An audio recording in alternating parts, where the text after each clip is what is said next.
এখনো পর্যন্ত জীবনে কোনো দিন শোনা যায়নি যে মানুষ উত্থানের আগে কারো পতন চায়।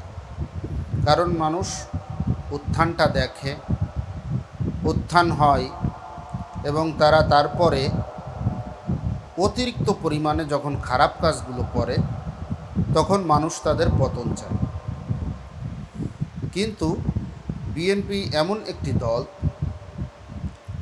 যে দলের উত্থানের আগেই মানুষের কাছে তাদের পতনটা কাম্য হয়ে গেছে। তো বিএনপির নেতৃস্থানীয় বা নেতৃবৃন্দ যারা আছেন তাদেরকে একটু স্মরণ করিয়ে দিতে চাই, বিগত স্বৈরাচারী শেখ হাসিনা সরকার অত্যন্ত দাপট ও প্রতাপের সঙ্গে বাংলাদেশে ক্ষমতার মসনদে সমাসীন ছিলেন। কিন্তু 2024-এর 5 আগস্ট তাদের এমনভাবে শোচনীয়ভাবে পরাজয় হয়েছে, পতন হয়েছে, যেটা মানুষ কখনো আশাই করেনি। তো ঠিক আওয়ামী লীগের যে সমস্ত কারণে পতন হয়েছে, একেবারে সবগুলো রোগই সংক্রমক ব্যাধির মতো বিএনপির ভিতরে শিফট হয়েছে বা বিএনপির ভিতরে স্থানান্তর হয়েছে। বিশেষ করে আওয়ামী লীগের ভিতরে কিছু সুবিধাভোগী মানুষ ছিল যারা সদা সর্বদা ওই দলের ক্ষতি করার চেষ্টা করত। তারা নিজের দলের ভিতরেও ছিল এবং বাহিরের কিছু অতি উৎসুক নেতাকর্মী ছিল। তেমনভাবে বিএনপির ভিতরেও এমন বহিরাগত অনেক নেতাকে দেখা যাচ্ছে যে আগে ছাত্রলীগ, যুবলীগ বা আওয়ামী লীগের ভিতরে যারা পদধারী ছিল তারা এখন বিএনপির পদধারী হয়েছে এবং তাদের থেকেই এই কথাগুলো বেশি শোনা যাচ্ছে। যেমন ফজলুর রহমান, উনি একসময় নৌকার নির্বাচনও করেছেন, স্বতন্ত্র প্রার্থীও হয়েছেন, যদিও একবারও উনি জয়ের মুখ চোখে দেখতে পারেননি। কিন্তু এখন উনি বিএনপির বড় কর্মী এবং ঢালাওভাবে বাংলাদেশের আলেমুলামাদের গালিগালাজ, ধর্মীয় পোশাক দেখলে গালিগালাজ, ধর্মীয় লোক দেখলে গালিগালাজ, সে তার গালিগালাজের কারণে বিএনপির ভাবমূর্তি ক্ষুণ্ণ হচ্ছে। পাবনার মানুষের কথা আর কি বলবো, হাবিবুর রহমান হাবিব, তিনিও এক সময় আওয়ামী লীগ করতেন বলে শোনা যায়। তিনিও এখন বিএনপি চেয়ারপারসনের সম্মানিত উপদেষ্টা। তিনি যে সমস্ত ভাষায় কথা বলতেছে, এটা জীবনেও বিএনপির মতন একটা রাজনৈতিক দলের কাছ থেকে কাম্য নয়। এবং সবথেকে আফসোস ও পরিতাপের বিষয় হলো, বিএনপি ছোট ছোট 2-1 নেতাকর্মীদের বিরুদ্ধে ব্যবস্থা নিলেও এই সমস্ত বড় বড় রাঘব বোয়ালদের বিরুদ্ধে কোনো ব্যবস্থা নেয় না। এতে বোঝা যায় এটা কি তারা ভিতরগত ইন্ধনের কারণেই এই সাহসগুলো পায় কিনা। যেমন হাবিবুর রহমান হাবিবের একটা বক্তব্যে শুনলাম, বলতেছে নৌকা আর ধানের শীষ 2 সাপের একই বিষ। এই কথা যে বলবে তার জিহ্বা কেটে কালো কুত্তা দিয়ে খাওয়া যাবে। আপনি কজনের জিহ্বা কেটে কালো কুত্তা দিয়ে খাওয়াবেন বা কজনকে মারবেন, কজনকে হত্যা করবেন? এটা বাংলাদেশের আপামর প্রত্যেকটা জনতা এই কথাটা মুখ ফুটে না বললেও তাদের অন্তরের ভিতরে আছে যে নৌকা আর ধানের শীষ 2 সাপের একই বিষ। আপনাদের কার্যক্রম, আপনাদের কাজকর্ম যদিও কিছুটা পার্থক্য আছে,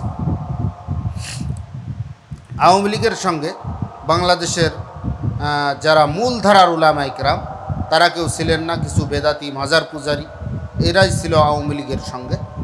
কিন্তু বিএনপির সঙ্গে বাংলাদেশের হক্কানি উলামায়ে কেরাম, বিশেষ করে জমিয়াতে উলামায়ে ইসলাম, একটা স্বনামধন্য ইসলামিক দল, এবং তাদের ভিতরে যে বড় বড় আলেমরা আছে তারা তাদের সঙ্গে জোটে আছে।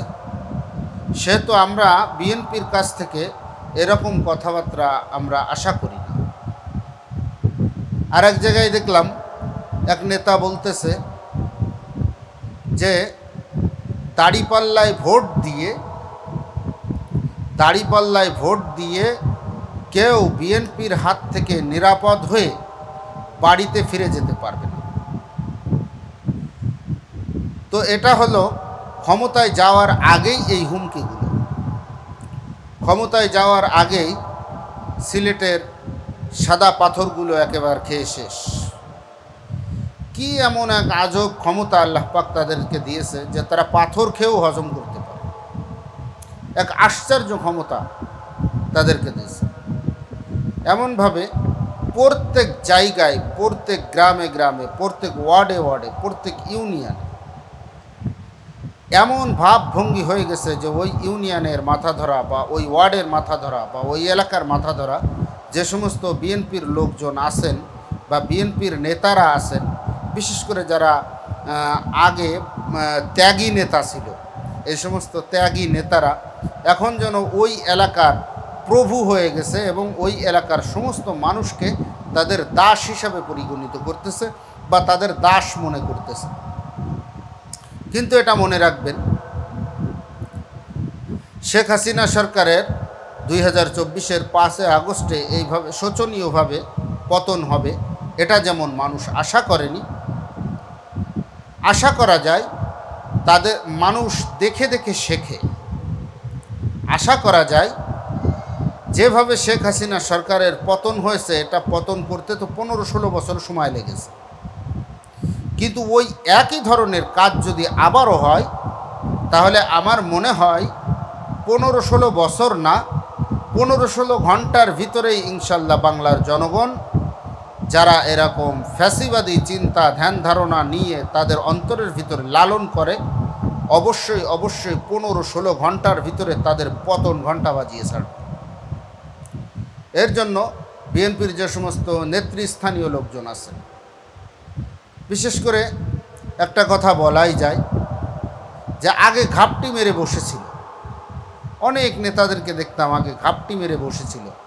এখন তাদের কথাবার্তা ভাবভঙ্গি দেখলে মনে হয় যেন তারা 1971 সালে মুক্তিযুদ্ধ করে দেশ যেভাবে স্বাধীন হয়েছে, যেমন মুক্তিযোদ্ধাদের অবদান, যেন 2024-এর সমস্ত ক্রেডিট, সমস্ত অবদান একমাত্র তাদের।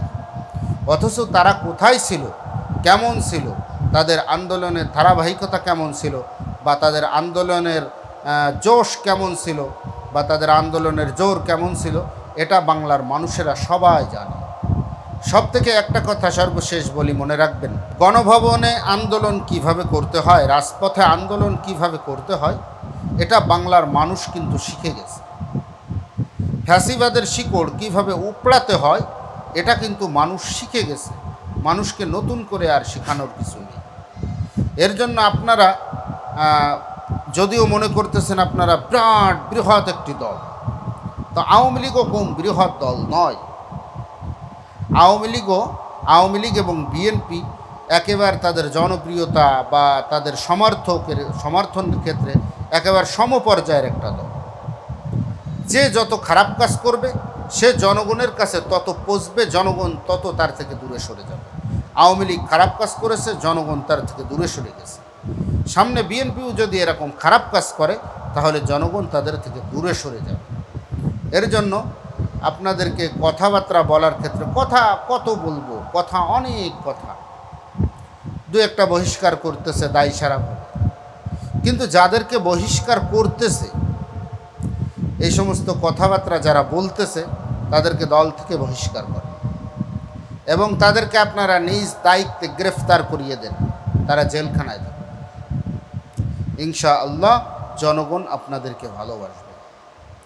কিন্তু জনগণ আপনাদেরকে এই কারণে ভালোবাসতে পারতেছে না, তাদেরকে হয়তো নামে মাত্র কাগজে কলমে বা মৌখিকভাবে বহিষ্কার করতেছেন, কিন্তু তারা দলের ভিতরে, দলের প্রত্যেকটা কার্যক্রমের ভিতরে তারা ওতপ্রোতভাবে জড়িত এবং তারা বরঞ্চ বহিষ্কার করার আগে তাদের যে আগ্রাসী মনোভাবটা না ছিল, বহিষ্কার করার পরে তাদের আরও বেশি আগ্রাসী মনোভাব হচ্ছে। সমস্ত দেশে প্রকাশ্য দিবালোকে গুম, খুন, ধর্ষণ, চাঁদাবাজি এ সমস্ত বেড়েই চলেছে। ইন্টারিম সরকার যদিও এটা কঠোর হস্তে দমন করতে পারতেছে না, কোন কারণে করতেছে না এটা আমি জানি না। আমরা অত বড় রাজনৈতিক ব্যক্তিত্ব নই, বা অত জ্ঞানবান নই, আমাদের অত বোঝার মতন ক্ষমতাও নাই। তো ইন্টারিম সরকার কী জন্য কঠোর হস্তে দমন করতেছে না, সেটা একমাত্র সেই সরকারের যারা উপদেষ্টাগণ বা উচ্চ পর্যায়ে আছেন তারাই একমাত্র ভালো জানেন, আমরা ওটা জানি না।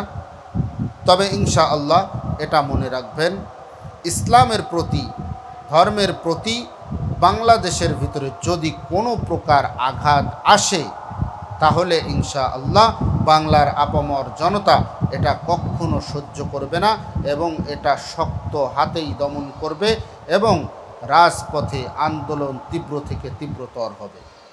এর জন্য বিএনপির ভাইদেরকে আমি অনেক ভালোবাসি, তাদেরকে আমি অনুরোধ করব, যা বিএনপির শীর্ষ পর্যায়ে যারা আছেন তাদের কাছেও আমি অনুরোধ করব, এই সমস্ত আওয়ামী লীগের দালাল মার্কা যে সমস্ত লোকজন বা আপনাদের দলের ভিতরে আস্তিনের নিচে থেকেই আপনাদের দলের ক্ষতি করার জন্য চেষ্টা করতেছে, তাদেরকে আপনারা অনতি বিলম্বে তাদেরকে দল থেকে বহিষ্কার করবেন এবং তাদেরকে আপনারা নিজ দায়িত্বে মামার বাড়ি জেলখানার ভিতরে প্রবেশ করাই দিবেন। ইনশাআল্লাহ ওই জেলখানায় কিছুদিন থাকলে ইনশাআল্লাহ সোজা হয়ে যাবে। আল্লাহ তাআলা আমাদের সবাইকে সঠিক বুঝ দান করেন।